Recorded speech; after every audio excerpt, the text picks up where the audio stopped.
All right, great. So hi, everyone. We are the Office for Research Protections, and we're also known as the IRB office. So my name is Megan, and I use she, her pronouns. And we also have Erin Sibley here. She's our office director. So then we also have a third member of our office, Jay Cordellini. He's not here right now, but you may work with him as well when you submit your proposals. So basically, our job is to help researchers get IRB approval for research with human subjects. Our main concern is making sure the participants are protected, but we also want to make the process as easy and straightforward as possible for you. So I'm going to give you a lot of information, and don't worry about if you don't remember anything. We really just want you to see, like, get an understanding of the process, a general overview, and just kind of put a face to the name so you can contact us in the future. We're going to have some time at the end for questions, but feel free to stop me throughout the presentation. You can just feel free to unmute yourself and interrupt me. That's totally fine. So since we have a small group here, I want to start off by going around just introducing ourselves. So if you could just say everything up here, your name, your major, your faculty advisor, your research topic, and just share where you are in the process with your theses, that would be great. So I'm Megan, as I said, I'm the senior IRB administrator in our office, and I also just graduated from the higher ed master's program in the Lynch School this past May. And then Erin, if you want to introduce yourself. Sure. Hi, I'm the director of the Office for Research Protections. I'm a developmental psychologist, and yeah, we're here to answer your questions. Yeah. So then just to make this easier, I'm just gonna call on people. So based on who I see, let me just see the names. Yeah, because it helps us to know, like, are you just thinking of a research question? Are you pretty far in the process, just in terms of like, we can meet you wherever you are. So don't panic if you're still at the very beginning. Yeah. All right. So it's not showing me names under your pictures for some reason. I can call them out. Can you? Yeah, you do it. Okay. Jasmine is first on my screen. Hi, I'm Jasmine. I'm studying information systems and business analytics, but I'm doing my thesis in sociology, and I'm my faculty advisor is Professor Bab. I'm studying, it recently changed, but I think it's most likely going to be focused on consultants and the fact that they have two bosses, like their client and the consulting company they work on. Mm-hmm. And I conducted some research over the summer doing participant observations. So I did do my initial IRB approval, and I think that's done, but I plan to also do interviews, so I need to get that for this coming semester. Okay, great. All right, next on my screen is Claire. Hi everyone, I'm Claire. I am a psych BA major, and my advisor is Professor Heberlein. My research topic is mind perception, but specifically looking at like physician-patient interaction with empathy. And then I am currently, hopefully, almost done with writing my proposal, and I'm finding a second reader like right now. Excellent. Okay. And then next on my screen is Annabelle. Hi, I'm Annabelle. I'm a psych BA. My advisor is Jeff Lamoureux. My topic at the moment took quite a bit of narrowing down, and it's on the topic of usability problems faced by novice users of a web application versus expert users. That was fairly recent, and I'm really glad to hear that other people aren't as far along in the process that I thought everyone was, because I've just now done the question, just working on a lit review at the moment. Great. All right, next on my screen is Abby. Hi, I'm Abby. I'm a communication and Hispanic studies double major. My faculty advisor is Brett Ingram, and I'm looking at the rhetoric and discourse around the Me Too movement in comparison to Title IX on college campuses. And I have my introduction, so about 30 pages. And then for comm, we finish it by December. So we're a little bit earlier in the process than most theses, I would say. Okay. And then the last one on my screen is Kelly. Hi, I'm Kelly. I'm a sociology major. My faculty advisor is Professor Cole. And my research topic is I'm going to focus on like the construction of gender identity amongst like our generation. And I'm still kind of figuring out exactly how I'm going to do it. So I'm pretty early on in the research process. Great. That's everyone. All right, awesome. Okay, please work. Okay. So we're not going to spend any time talking about like why the IRB exists or the history behind the need for the protection of human subjects, because most of you probably already learned about that. So this is really just to jump into talking about the IRB application process. So the first step to get IRB approval is getting a city training certificate. And some of you might already have a training certificate, but if you don't, on our website, we have our training policy laid out, as well as a video that shows you exactly how to register your account and exactly which course to take. So the course takes a few hours to complete, so we recommend starting it sooner rather than later if you don't already have it. So like I said, you'll find the video and other instructions on our website.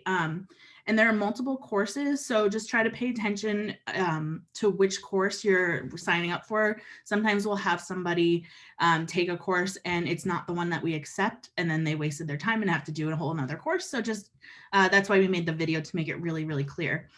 Also to note, your faculty advisor also has to have a valid training certificate, and that should be uploaded with your application when you submit it to us.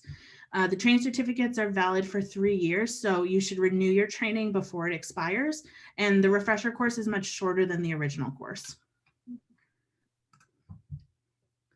So next, we're going to talk about tips on designing your study to make sure it's in compliance with IRB regulations.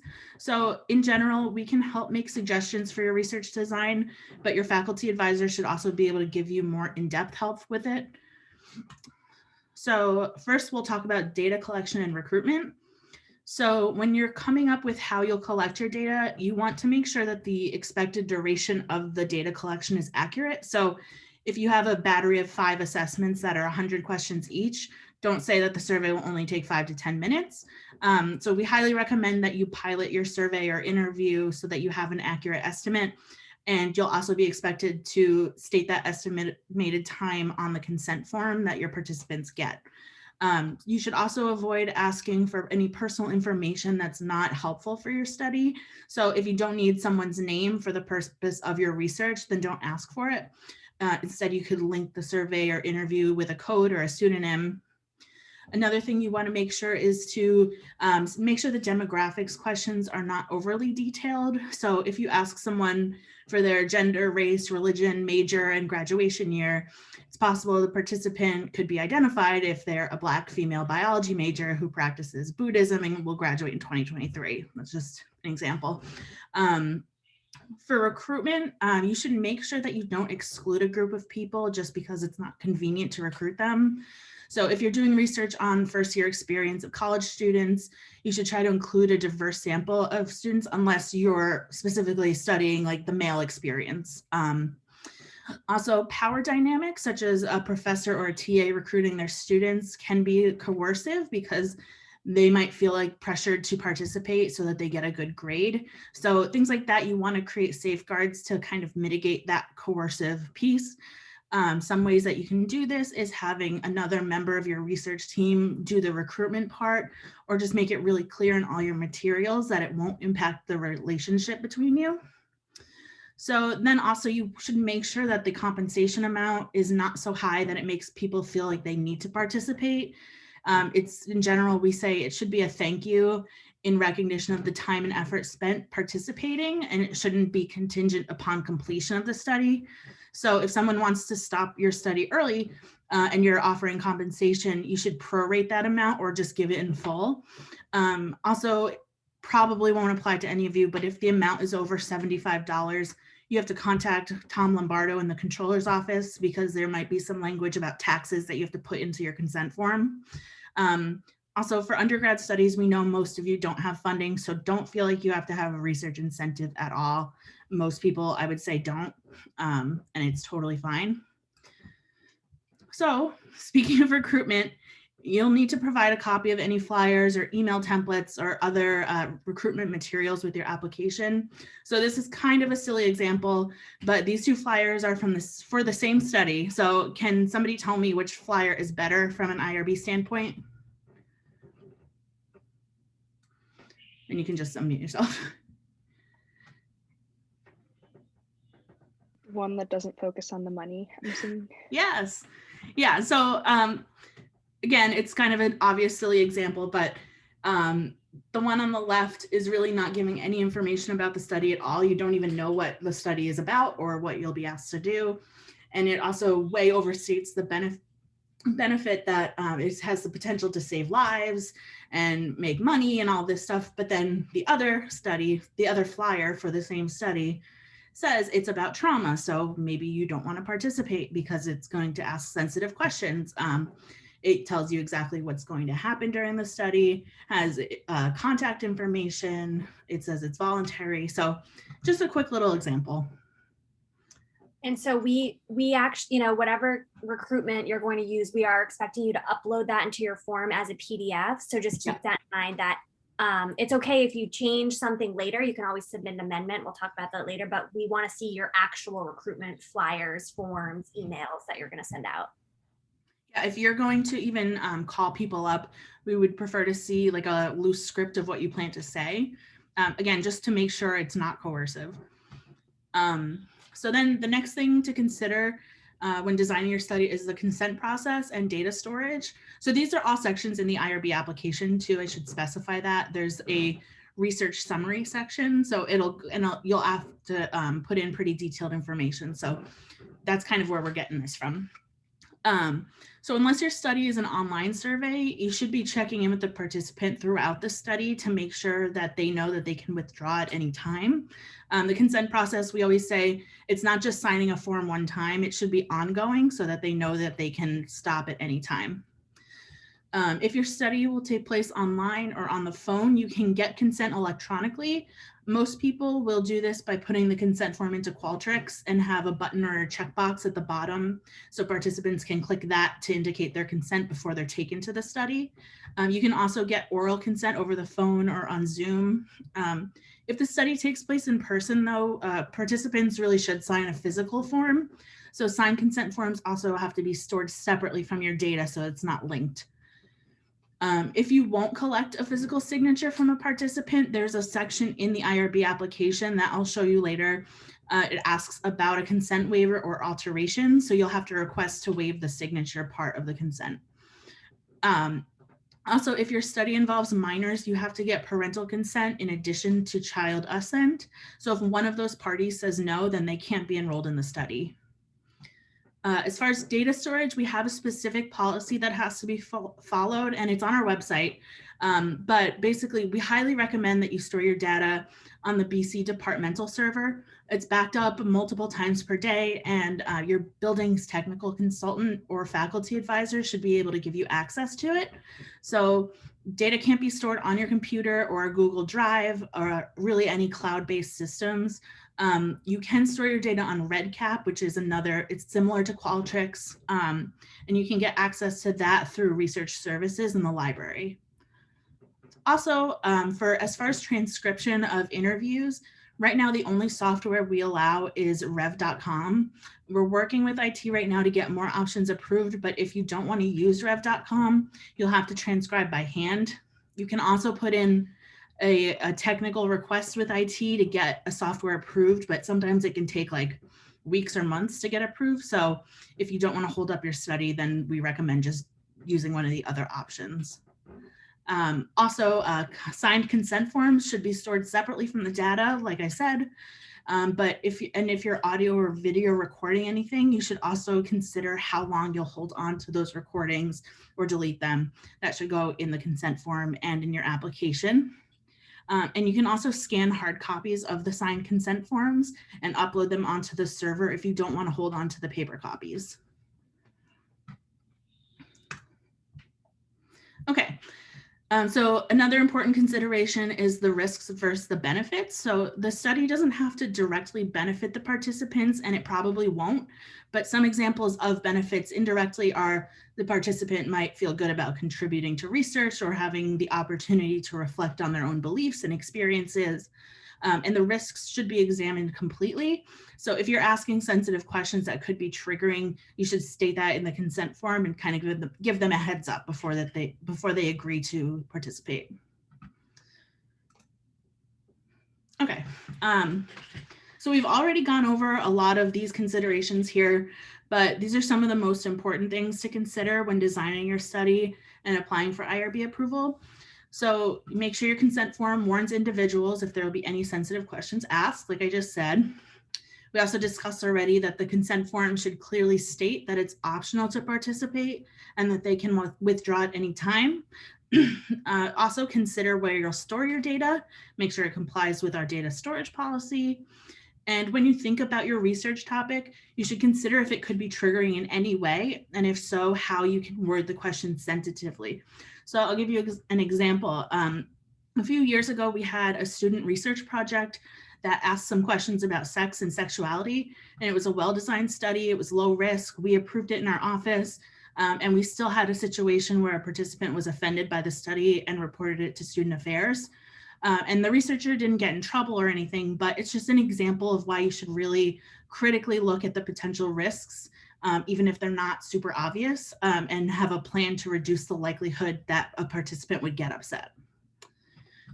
So also make sure you work closely with your faculty advisor when designing your study. Some faculty advisors may be less available than others, so I'm also happy to meet one-on-one with you and help you through the whole process. I don't mind that at all. I enjoy doing it. So don't hesitate for that either. Okay, and now Erin's gonna go over the different levels of IRB review, and I have an infographic that I'm gonna. Are you gonna chat that out, Megan, or do you want me to do that? Yes, if you could do it, if you have it right in front of you. Yep, I do. Thank you. 1 second, guys. I'm gonna put this in. And this will all these will be in the Google Drive folder that we'll give you all access to. Okay, so you know, most senior theses that we see are very low risk, which is good because it means, you know, the lower the risk, essentially, the faster you get through the process. You've probably heard, since, you know, you're advanced students, you've probably heard of like a full board study. We have very, very few studies that go to full board.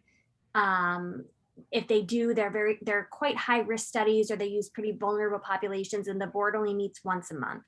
So your studies are much more likely to be either exempt or expedited.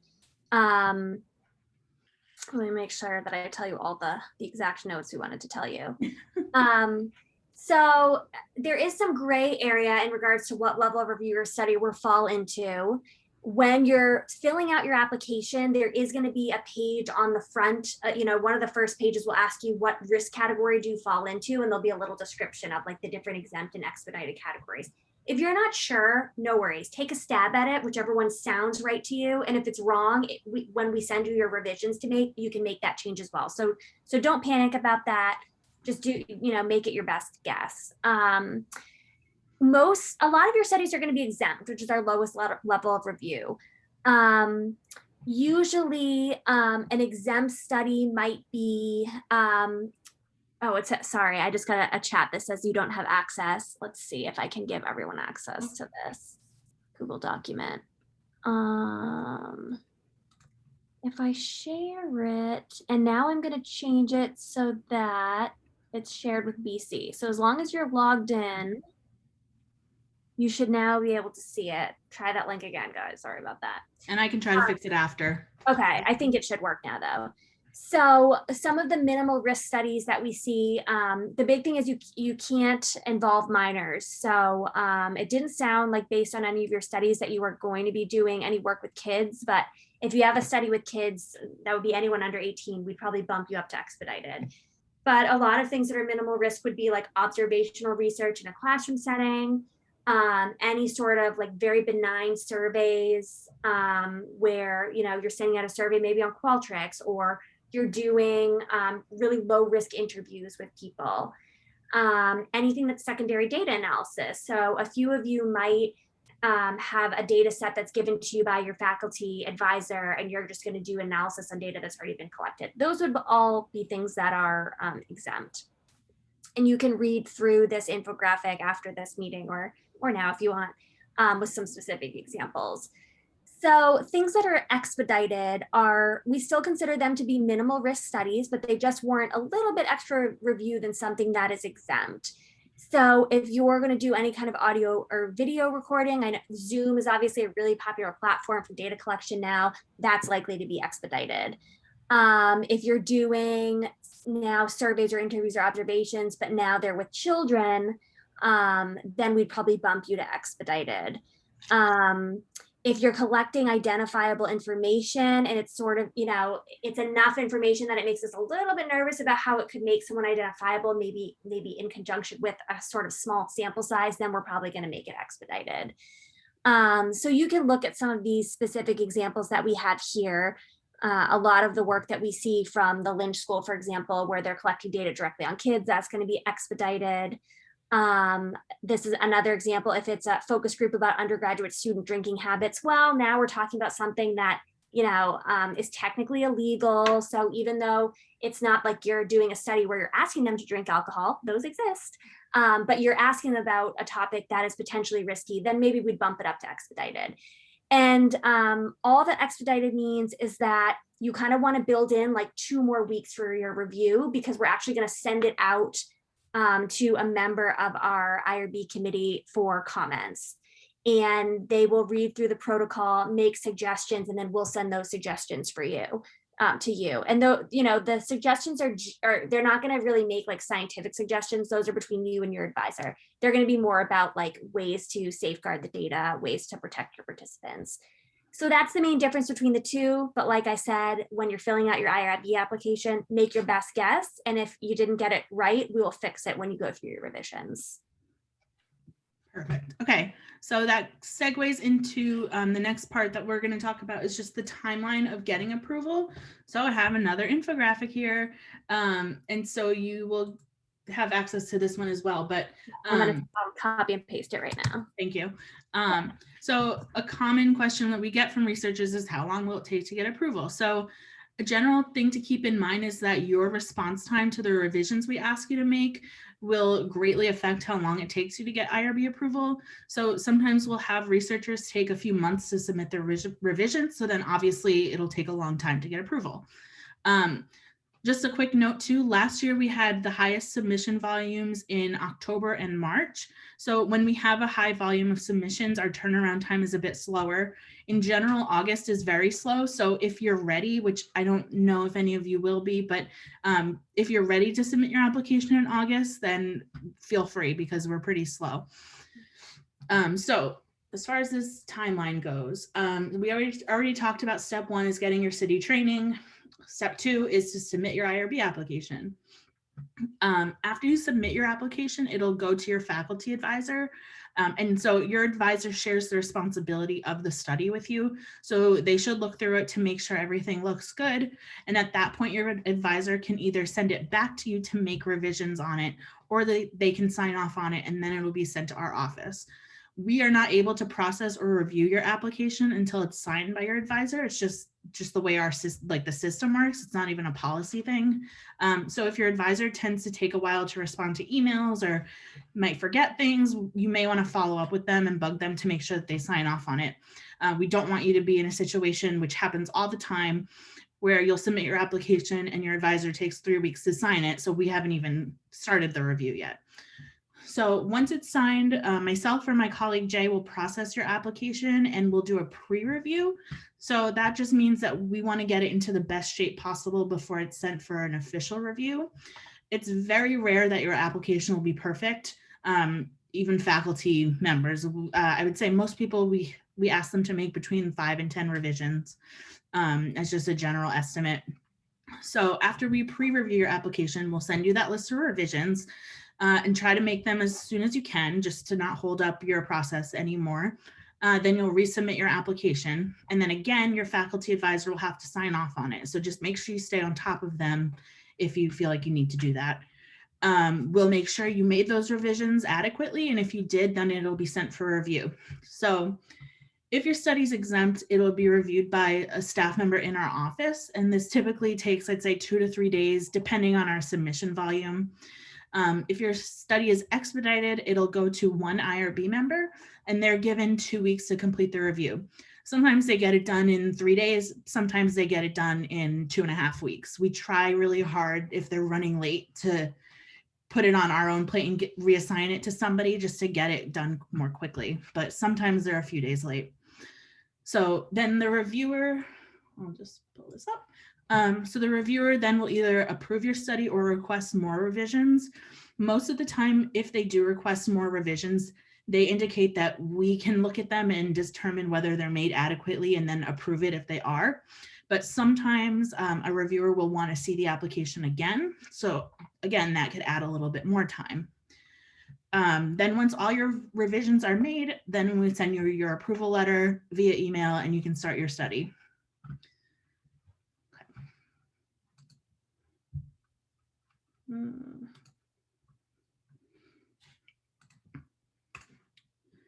Okay. So now we'll get more into the nitty gritty of how to submit an IRB application. So before you go to submit it, I highly recommend you make sure you have all your required supporting documents ready to go. It'll just save you some time. So this list here is some of the items you'll need to have, but it will vary depending on your study. So for the consent forms, we have a template available on our website that we highly, highly recommend you use. Don't reinvent the wheel. You can just plop your information into it and then it'll make sure you're not missing any required pieces of the consent. Your recruitment materials, as we said, such as your flyers or emails, should also be on there. And if you're conducting research at a site, such as a school or business or a hospital, you'll need a site permission letter. And it's basically a letter on the site's letterhead that says that you have permission to do your study there. It has to be physically signed by an administrator, and we prefer you get an official letter instead of just an email. But if you have difficulty doing that, we can try to work with you on that. We also have a template for this on our website. So sometimes what people will do is type out the letter themselves and then send it out to the sites and ask them just to put it on their letterhead and sign it. And that usually will cut down on some of the wait time that you have to wait to hear back from them and get it. In addition to that, some sites such as hospitals and certain schools like Boston Public Schools, they have their own IRB. So you should find out from them if they will require you to get IRB approval. If they do, then just talk to us and we can help you through that process. You should also provide your survey or interview questions, the training certificates for anybody on your study, including your faculty advisor, and your resume or CV. Okay, so we have a lot of resources on our website, so I'm just going to give you a quick tour of it.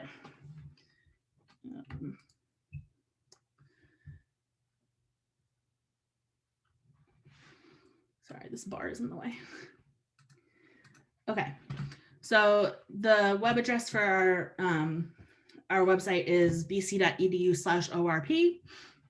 And so here we have like the landing page. This is where we post announcements, and here are the meeting dates of the upcoming full board meetings, which we need to update, as you can see. You can poke around the website yourself. I'm just going to show you a few sections that are really important and that might be helpful for you. So first is the forms and templates page. And here, like I said, this is where we have like the general consent template, a sample site permission letter, a template for recruitment emails. And I will, in a second, I'm going to show you the consent template just so you can see it. In addition to that, down here, we actually have a Word document that describes the information that you'll need to upload in Cyber IRB, which is our online submission system. So it won't look exactly like the application does online, but it'll have every section, so you can just copy and paste into the actual application. This is helpful too, because if you're working with a faculty advisor, you can send it back and forth or put it into Google Docs and work on it in real time, and then again, copy and paste everything. It also has a lot of tips that we've added into each section based on common revisions that we see that we ask for. So it'll give you an idea of how detailed you need to be and kind of exactly what we're looking for. And then down at the very bottom, we actually have an example of a properly completed IRB application, if that's helpful. Again, sometimes we have researchers who just don't know how much detail you need. So that'll help you there. So I'm just going to show you the consent template just here. So it's 10 pages right now. It looks super intimidating and scary, but yours will probably end up only being 2 pages, I would say, at the most. a lot of this information doesn't apply. All of the instructions on what to do are in the yellow boxes. And you just, again, you're invited to participate in the study. You're selected because, and then you just type in what your inclusion criteria is. So you just follow the whole thing. It'll tell you exactly what you need to keep and remove, and it'll make sure you're not missing anything. Also, you should delete all the instructional boxes and things after, before you submit it to us. This should be basically identical to the form that your participants are going to see. So again, we have all this. You can omit things and add things as needed. And then let's go back to the website for a second. All right, and then the protocol submission page is the other important page. So the submission system that we use is called Cyber IRB. Here's a link here. It's not the most user-friendly. So we have a lot of common questions that people will ask us. So we have on this related links section over here on the right, we have a whole bunch of documents to help with that. We have a Cyber IRB troubleshooting guide with common questions, a quick start guide. Those are the two that I recommend you look at if you have questions. But we troubleshoot Cyber IRB all day. So if you have an issue, you can just send us an email and we can get it figured out pretty quickly for you. Then we also have other sections here, the training section that I mentioned to get your city training. Here's the video I talked about. Yeah, so you can just look through it on your own time, but I just figured I'd give you a quick tour. So next, I'm going to walk you through actually submitting an IRB application in Cyber IRB. Okay.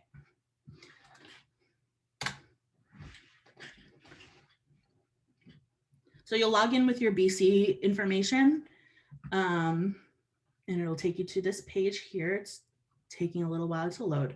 So yours will look a little different. These are all studies that people are submitting, so you won't have any of this, but you'll have these tabs up here. You'll have my inbox, my in process, my approved, and then you'll have my contacts. I believe you'll have reference. And so the first thing that you want to do when you log in is go to my contacts. And anybody working on your study, including your faculty advisor, has to be added to this section first. So to do that, you would click add new contact and then just start typing the last name of the person. So Erin's not coming up because she's in my contacts already. But okay, so there's my husband. Then I can add them to my directory.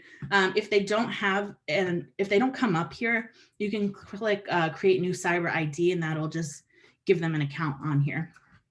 But you won't be able to actually add them to your application until you put them in the My Contacts page. It's a little confusing. So once you add everybody, including your faculty advisor, like I said, you should go to My Inbox.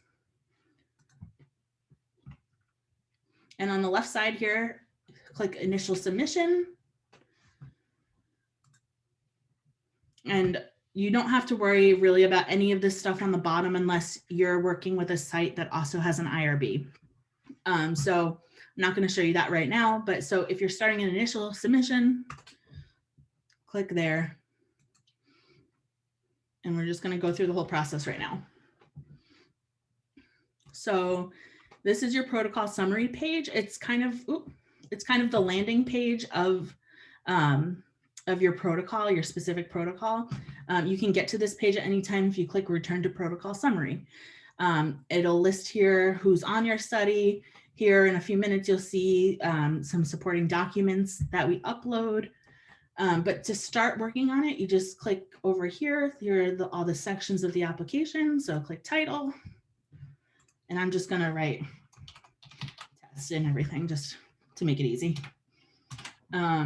So you'd put your study title, today's date,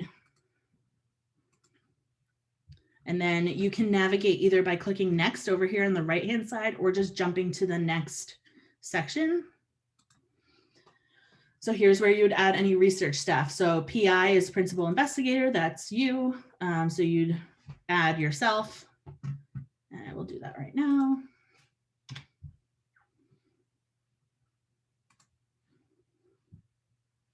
and then some of your information will populate in. You'll see these little icons everywhere, these little like checklist and pencil icon. That means that something is missing from that section. So I have to put my training certificate date in. I need to put in my school, my department. I'm just going to say accounting to make it easy. Phone number. Wait, quick question. What is the training certificate? That's the city training certificate that I talked about in the beginning. Oh, right. Okay, thank you. Yeah, no problem. Yeah, so you'll have to just put the date that it was completed. And you'll also have to upload it. So I'm just putting in our office phone number, street address. You don't have to give your actual address. You can just 140 Commonwealth Ave, or if you want to give your street address, that's fine too. So that's for the PI. And then you have co-PI and research assistant. So if you have anybody else working on your study, then you can upload your training certificate down here. And then go to the next section. So this section is the principal investigator student. So you'll say yes, and then it'll ask who your research advisor is. So to make this easy, I'm putting in Erin.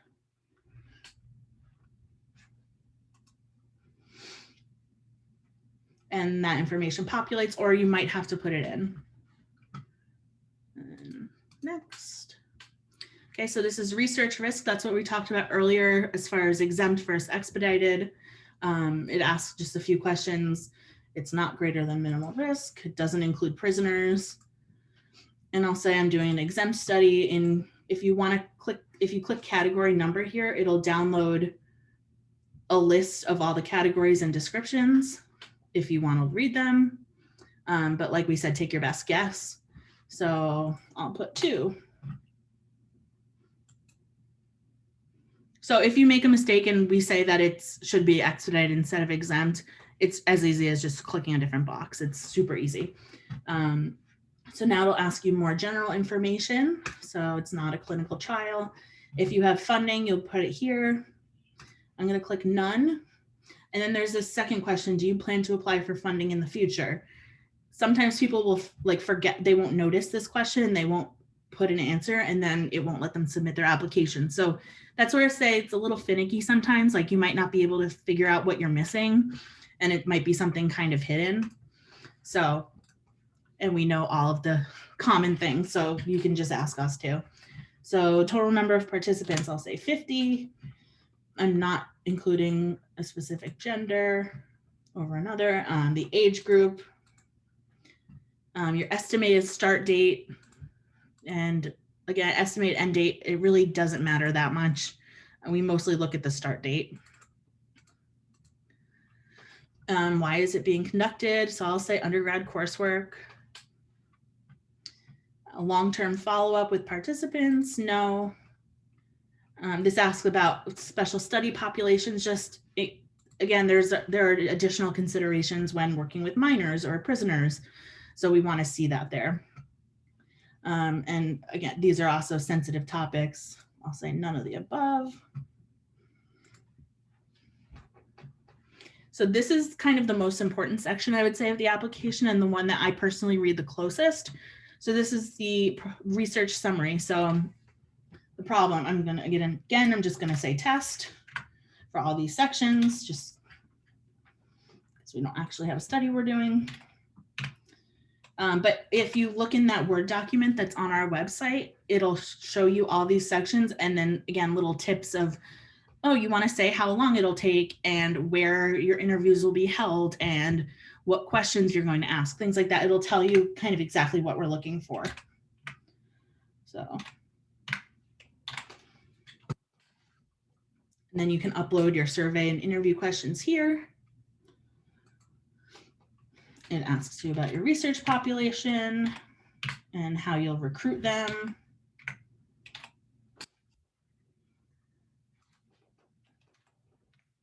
And then again, this is where you can upload your recruitment materials. It asks about research incentives, the consent procedure, who will do the consent process, how you will make sure that they understand the consent process, This is confidentiality, so where are you going to store your data? Don't say Google Drive, say the BC server. And I know I'm going through this kind of quickly, but I just don't want to take too much time on this. So research risks.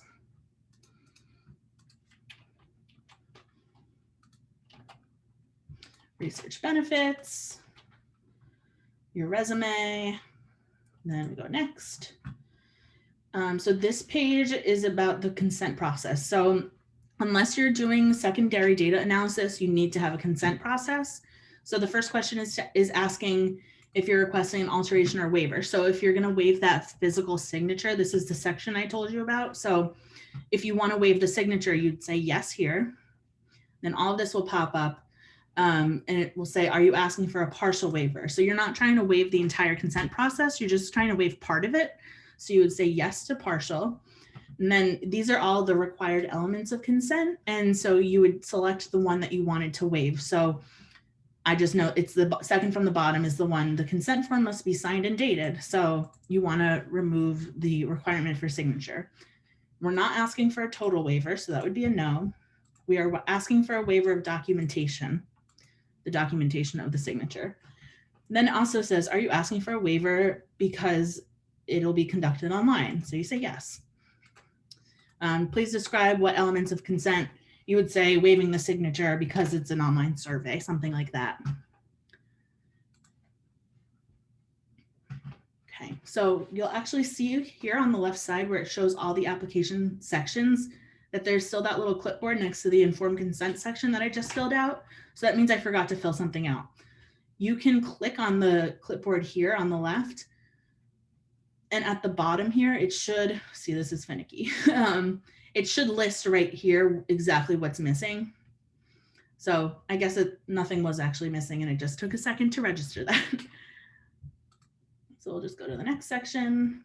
There's no research with minors.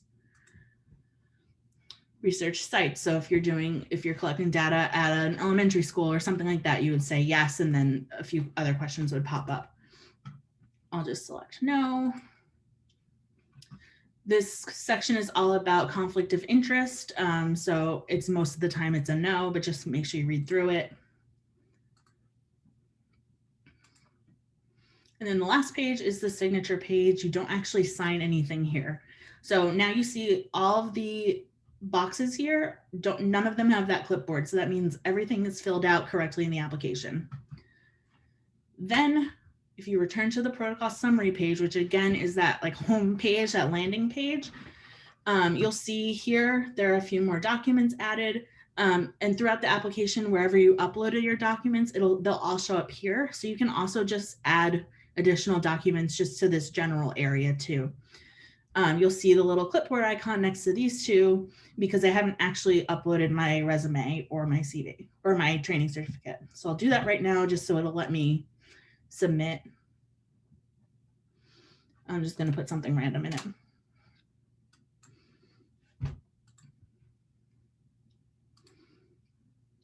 Okay, and then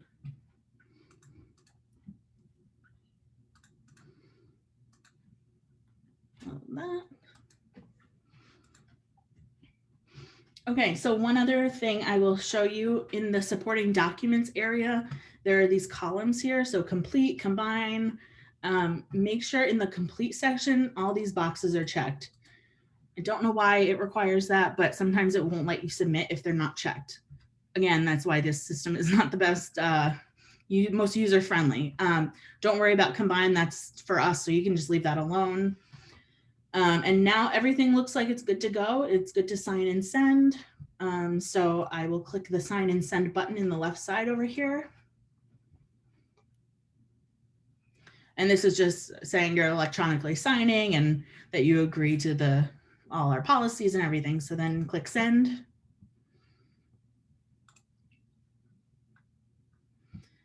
And your signature has been logged. It's going to your faculty advisor. So now Erin gets an email that says you have a task and you have to go into, she has to log in and go into her inbox, look at it. And then in the same section, there's a sign and send button to go to us. And the important part about that is if you have an advisor who maybe isn't the best on email or just generally like you kind of have to remind them a lot, be on top of them about, hey, I sent in my IRB application. It's waiting for you to sign and send it. Because they will get an email asking them to do that, but our office won't get your application until they have gone into Cyber IRB and have signed and sent it. The vast majority of them have probably done this before for other graduate students, so it's not a problem, but just remember to bug them. In fact, you can also feel free to bug us and say, hey, did you get my application yet? And we can say yes or no, your advisor still didn't sign it. And we can kind of help you out, be your heavy if you need us to send them an email to remind them. Yeah, definitely. And so once we receive it and process it, you'll get an automatic email that just says that we've received it. So I would say if you don't get an email saying that within a week of when you submitted it, you should probably bug us. It's very rare unless we are like completely swamped and like down 2 people in our office, we get things processed much more quickly than within a week, just to get that initial email, I mean. So I want to be mindful of the time. We have 12 minutes left. So I'm just going to go quickly through this. So once you get IRB approval, you can still make changes to your study if you want to add a new population of participants or revise some typos in your consent form. You just have to submit an amendment to do so. And you can do that in Cyber IRB very similarly to how you submit the initial application. These amendments also are reviewed within our office. So the turnaround time is super quick. As long as we're not swamped, we can typically approve amendments within a day or so. And then once your study is completed and you don't have access to any identifiable data and you're not going to follow up with any participants, you can submit a study closure form to our office, and it just tells us to basically administratively close your study. Okay, so at the beginning of the workshop today, I asked you all for your email addresses. I created a Google Drive folder that has the presentation slides and all the infographics and templates and forms and everything available on our website, just all in one place. So you can find it on our website, but I figure it might be easier just to have one Google Drive folder. Once this is over, I will add you all to it and make sure you can get in.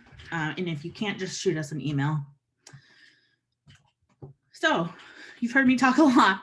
So I want to take some time to answer any questions that you have. They can be general or specific to your study, and Erin and I can answer them for you. I just have a quick question. I know you guys mentioned that this was going to be recorded.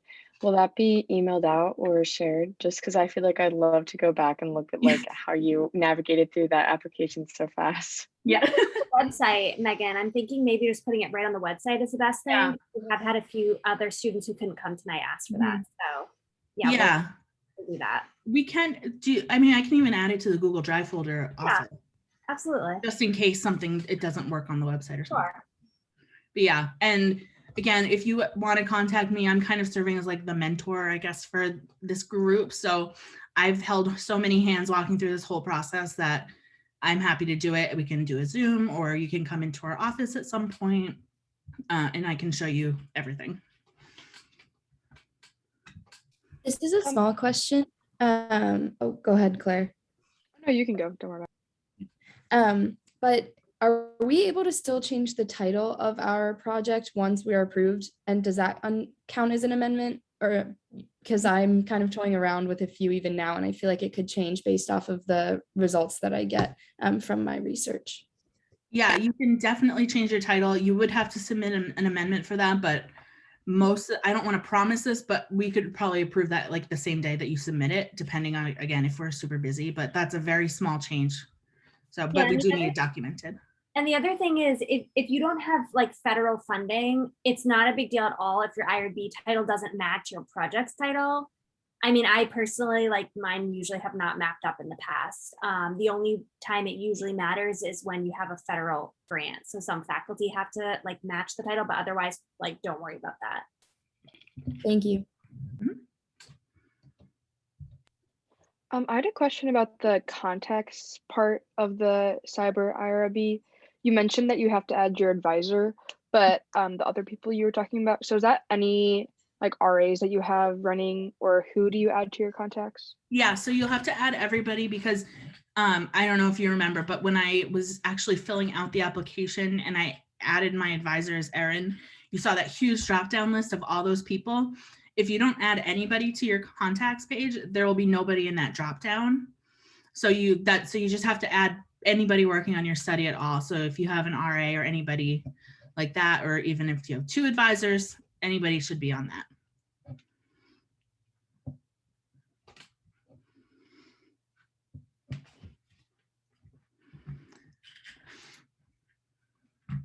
All right, anybody else have questions right now? You can feel free to email too. We answer questions all day, every day. Okay. So I'm just going to go, there's just one little other quick section. So this is the first time we've run this workshop for senior thesis writers. So we want to continue to improve it each time we offer it. So it would be really, really helpful if you could each take 5 minutes to complete this really short survey about the presentation. It'll only be used for the purposes of improving this workshop, so we don't need IRB approval, but we'd appreciate any feedback just so we can make it better in the future and continue to grow it. So there's a link that I believe Erin is going to send out to a Google form.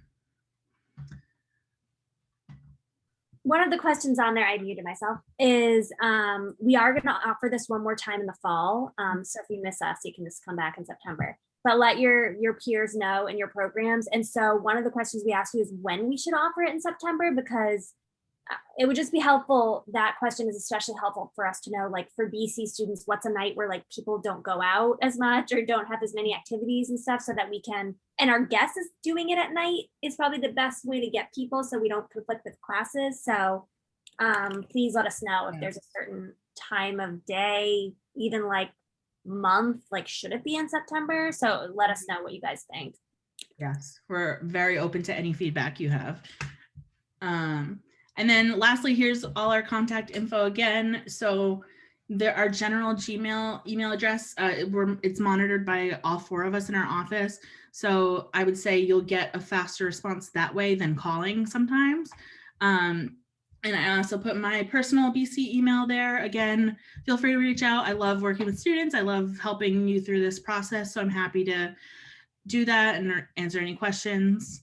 And yeah, so thank you for spending your Wednesday night with us. And I hope it was helpful and I hope it made it more approachable instead of more scary. But I hope you feel comfortable coming to us with questions, and I hope you have a great night. Yeah, keep us posted. Please stay in touch. Yeah. Any questions that you have, we're here for you guys. Yep. Is the folder linked on the website just before we leave? Oh shoot, wait, the folder I might not have, that might be the one thing I didn't send the link for. But. And I will, if you put your email address in the chat, right after this, I'm going to add all of you to it. So you should get an email that Let's just do that then. Yeah, because if I send it to you now, you won't be able to access it anyway because you aren't added to it yet. So we'll add all your names and then you'll have access to it tonight. Okay, perfect. That sounds good. Awesome. Thank you so much. Thank you, everyone. Enjoy the rest of your day. Yeah.